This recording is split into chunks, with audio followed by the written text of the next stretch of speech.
पे ऑर्डर आया है, क्या उस ऑर्डर से आप लोग खुश हैं या नहीं है? हाँ, मतलब वो ऑर्डर तो अच्छा है लेकिन उससे खुश नहीं है, क्योंकि आप सिर्फ 1663 बच्चों को देख रहे हैं, आप उन बच्चों को देख ही नहीं रहे जो पेपर लीक से हम लोगों से आगे निकल गए। भाई 1663 बच्चों को तो आपने हमसे आगे निकाल दिया, और जो बच्चे हमसे आगे चीटिंग कर करके निकल गए आप उसको क्यों नहीं देख रहे हैं? आप देख ही नहीं रहे कि जो चीटिंग करके बच्चे आगे निकल गए, और आप बोल रहे हैं कि पेपर लीक ही नहीं हुआ, बिल्कुल मानने को तैयार ही नहीं। अगर आपसे गलती हो गई है तो उसको एक्सेप्ट करें और उसको सही करें। अगर आप सोच रहे हैं कि नहीं पेपर लीक हुआ, तो फिर 12 लोग जो पटना में एफआईआर दर्ज हुई है उनको आपने अरेस्ट क्यों कर रखा है? और उनकी एफआईआर में साफ साफ लिख रखा है। आपने पेपर दिया था? हाँ यार, कितने नंबर आए थे? 627 627। कितने की उम्मीद थी? 635 पर। 635 का हाँ, उम्मीद मैंने था। क्या करा था 680 का था, लेकिन थोड़ी सी मिस्टेक हो जाती लेकिन है ना क्वेश्चन सुप्रीम में, ऐसा कोर्ट से कम। कुछ बच्चों को राहत मिली है, ये हाँ, मानते हो आप? थोड़ा सा राहत कोई नहीं मिली है किसी बच्चे को, आप किसी से पूछ लो कोई राहत नहीं मान रहा है, क्योंकि भाई 1600 तो रैंक से कुछ होनी नहीं है ना। रैंक तो जो 20 से 25,000 बढ़ गई है वो दिक्कत दे रही है ना, क्योंकि उससे तो हम लोग बहुत ही पीछे चले जा रहे हैं रैंक में। 1750 बच्चों का जो उन्होंने कहा है कि री एग्जाम होगा, क्या वो री एग्जाम दे सकते हैं, री एग्जाम नहीं भी दे सकते हैं? हाँ, और ये अच्छा डिसीजन नहीं है, क्योंकि 1563 बच्चों को आप सिर्फ उनको ग्रेस मार्क वालों को, जिनको आपने पहले इन्फॉर्म नहीं किया था, उस चीज को थोड़ा सा सही कर रहे हो, वो ठीक भी है। लेकिन आप जो पेपर लीक हुआ उस पर बिल्कुल एक्शन क्यों नहीं ले रहे हैं? आपकी जो वो मतलब प्रेस कॉन्फ्रेंस हुआ है उसमें भी आपने नहीं माना कि भाई कोई पेपर लीक हुआ। धर्मेंद्र प्रधान सर जी भी कह रहे हैं कि भाई पेपर लीक नहीं हुआ, जबकि पेपर लीक हुआ है पटना में। और वो बड़ोदरा क्या नाम है उसका, वहां भी एफआईआर दर्ज है, उसमें साफ साफ लिखा भी है, उन्होंने एक्सेप्ट किया है कि मैंने पेपर लीक कराया, फिर भी आप मान क्यों नहीं रहे इस चीज को? लेकिन इसकी सुनवाई जो चल रही है ना, आज के सुनवाई चल हाँ, रही इस है। चीज की अब सुनवाई बोल रहे हैं 8 जुलाई को करेंगे। 8 जुलाई तो आप काउंसलिंग करवा देंगे, तब तक बच्चों को अगर कॉलेज मिल जाएगा, अगर कॉलेज अलॉट हो जाएगा, क्या वो छोड़ेगा फिर? अच्छा, अगर किसी चीटिंग वाले को भी कॉलेज अलॉट हो जाएगा तो भी आप उसको नहीं फिर निकाल सकते हैं।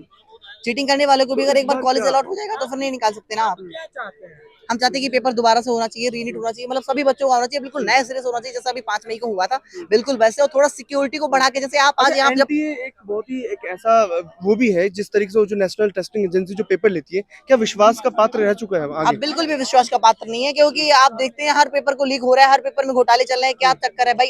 आज आप यहाँ इतनी सिक्योरिटी को लगा रखे, जब हम लोग 10-15 लोग प्रोटेस्ट करने आए थे, उसमें थोड़ा सा गार्जियन लोग और थोड़े से भाई लोग सपोर्ट करना, तो इसको आप इतना सिक्योरिटी करके करवा रहे हैं कि मतलब कोई कुछ हंगामा वगैरह ना कर दे। और यही सिक्योरिटी अगर आपने वहां लगाई होती जहाँ पेपर रखा हुआ था, तो पेपर लीक ही नहीं होता ना। एनटीए एग्जाम जो 14 जून को आना था वो 4 जून को आ गया। हाँ, 4 जून को ये रिजल्ट निकाल दिया। हमने एनटीए डायरेक्टर से फेस टू फेस बात करा है, तो उन्होंने बोला है कि हमारा रिजल्ट तो 22 मई को ही रेडी हो गया था, और हमने वो तो निकाला है 4 जून को, क्योंकि कुछ बच्चों के एप्लीकेशन आने लगे कि भाई हमें टाइम कम मिला है।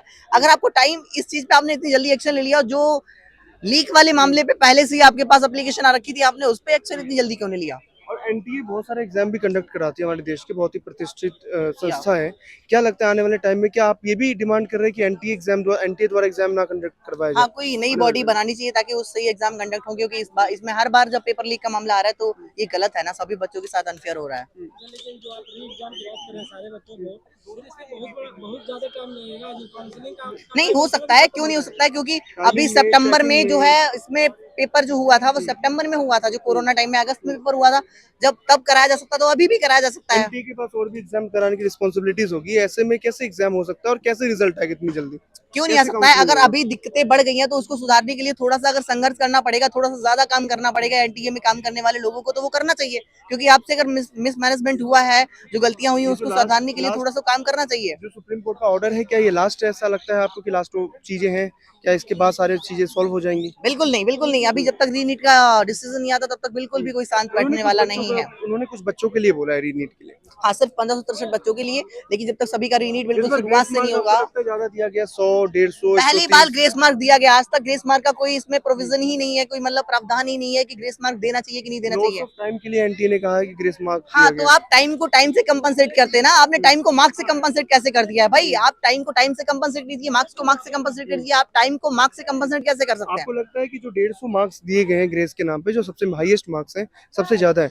हाँ, 150 नंबर भाई, एक एक नंबर पे कट ऑफ लाखों गिर जाती है कभी कभी तो। लेकिन आप 150 नंबर दे रहे हैं भाई, कुछ मतलब ही नहीं है। 150 नंबर बांट रहे हैं किसी को भी।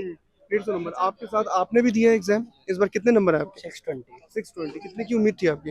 आपको 620 की थी। 620। अब जो जिस तरीके से जो सुप्रीम कोर्ट का फैसला आया है, उस फैसले को किस तरीके से देख रहे हो? मतलब 1500 बच्चों का मतलब रीनीट करा के तो कोई फायदा नहीं होगा। जहाँ जिसको ग्रेस मार्क्स मार्क्स दिए हैं उसके लिए बोला है सुप्रीम कोर्ट ने। हाँ, जहाँ 30-40 हज़ार रैंक बढ़ रही है वहाँ पर 1500 रैंक अगर ऊपर चली भी गई तो उससे कोई कॉलेज तो मिल नहीं जाएगा ना। मतलब मेरी 620 में 58,000 रैंक है, तो मैं अगर मेरी कौन 57 सा कॉलेज मिला है? कोई भी नहीं मिलेगा इसमें तुमको ना, MBBS BDS कुछ भी नहीं मिलेगा। प्राइवेट से करना पड़ेगा। हाँ, प्राइवेट से करना पड़ेगा। और पिछले साल इतने नंबर पे ही 18,000 रैंक थी, तब MBBS मिल जा रहा था, मतलब ठीक ठाक गवर्नमेंट मिल जाता था। अब इस साल जो इतनी आप लोग उम्मीद कर रहे हो कि जिस तरीके से पेपर हुआ हो, दोबारा पेपर हो, तो एनटीए के पास बहुत सारी जिम्मेदारी है, वो पहले से ही पेपर कंडक्ट कराती है और भी ज्यादा। तो क्या लगता है कि कैसे एनटीए एग्जाम करा पाएगी और दोबारा रिजल्ट निकाल पाएगी? फिर काउंसलिंग आपको टाइम से होगा या हॉस्टल्स या आपको अलॉटमेंट टाइम से मिल पाएगा सारी चीजें? पेपर अगर दोबारा होगा 1-2 महीने लेट भी हो जाएगा तो उससे कोई दिक्कत नहीं होगी, क्योंकि कोरोना के टाइम पे भी पेपर लेट कराया गया था, तब भी मैनेज हो गया था सब। तो इस साल हो जाएगा तो कोई दिक्कत नहीं। जो शिक्षा मंत्री है धर्मेंद्र प्रधान, वो बोल रहे हैं कि इसमें ग्रेस मार्क को छोड़ के कोई भी धांधली नहीं है। शिक्षा मंत्री ने तो यही कहा है कि भाई ये ग्रेस मार्क्स जो दिया गया है वही है इसमें, वो और कुछ नहीं है, पेपर लीक का कोई मामला नहीं है। वो तो मना कर ही देंगे ऐसे, मतलब बिना बिहार में फिर क्यों अरेस्ट करा गया है उन्हें? बिहार में, यूपी में ऑनलाइन भी पेपर लीक हुआ है, 4 मई को ही पेपर टेलीग्राम पे आ गया था ऑनलाइन। चलो तो अगर लास्ट सवाल रहेगा कि जिस तरीके से अगर नहीं होता है, मान के चलो आप, फिर क्या होगा? कैसे मिलेगा इस बार? उम्मीद नहीं है, नहीं, कहीं नहीं मिलेगा। नहीं है उम्मीद। अब लास्ट में क्या चाहिए? अच्छा नीट का जो दोबारा हो एग्जाम जाए इसको। नीट का जो एग्जाम है, पहले भी कभी ऐसा हुआ है या पहली बार ऐसा हुआ है कि मार्क्स फुल दिए गए 68 बच्चों को? पहली बार ऐसा हुआ है, नहीं तो हर साल 1-2 बच्चे ही होते हैं जिनके मतलब पेपर में 720 आते हैं।